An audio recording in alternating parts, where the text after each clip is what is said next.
Stephen and his colleagues quickly dismissed these early reports as exaggerations. However, as crowds continued to gather at the beach, they decided to investigate for themselves. The crowd surrounded the corpse but were too afraid to touch it, murmuring about its immense weight.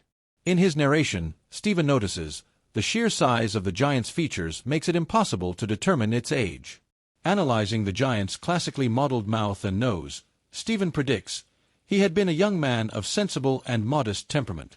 He describes the giant's noble face and the intricate beauty of his features, which contrasted with the fierce power of his physique. Above all, Stephen is most astonished by the mere existence of the giant and his magnificent, Homeric stature. To Stephen, the giant seems like a more authentic representation of a drowned Argonaut or a celebrated hero from the Odyssey. He compares the giant's existence to the crowds gathered at the beach, referring to them as imperfect and puny. The crowd moves closer and begins climbing onto the giant, curious about what it feels like to be on top of such an enormous being. Children run across his chest, making funny gestures, while others explore the massive body. Stephen, however, refuses to climb onto the corpse. Instead, he and his colleagues sit at a distance, writing down their observations. Stephen narrates, from far, the giant appears as if he is merely asleep and could, at any moment, clap his heels together and crush the tiny figures swarming around him. As time passes, however, the crowd's curiosity about the giant fades, and eventually, everyone returns home.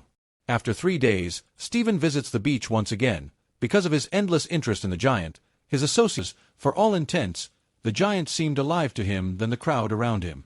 Sit in a distance, he watches kids playing on the corpse chest and butchermen planing to butcher of exhaustion and helplessness.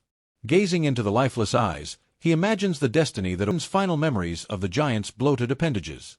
One day, while cycling through the beach suburbs, Stephen spots the giant's skull at a dilapidated house. Stephen believes that if he were to search the town's pubs, hotels, and eateries, he would likely find the mummified nose or ears of the giant displayed on walls or in the final scene. Stephen reflects that, for most people who witnessed the giant after the massive storm, he is now remembered merely as a large sea creature. However, to Stephen, the giant remains vividly alive, and he often dreams of his resurrection. In his dreams, Stephen envisions the giant striding through the streets of the town, gathering the scattered remnants of himself as he makes his way back to the sea. Although the anthology episode is brief, it carries a profound message about life and death. Stephen's empathetic narration of the giant story makes one wonder if, in some symbolic way, Stephen and the giant are one and the same. Thank you for watching.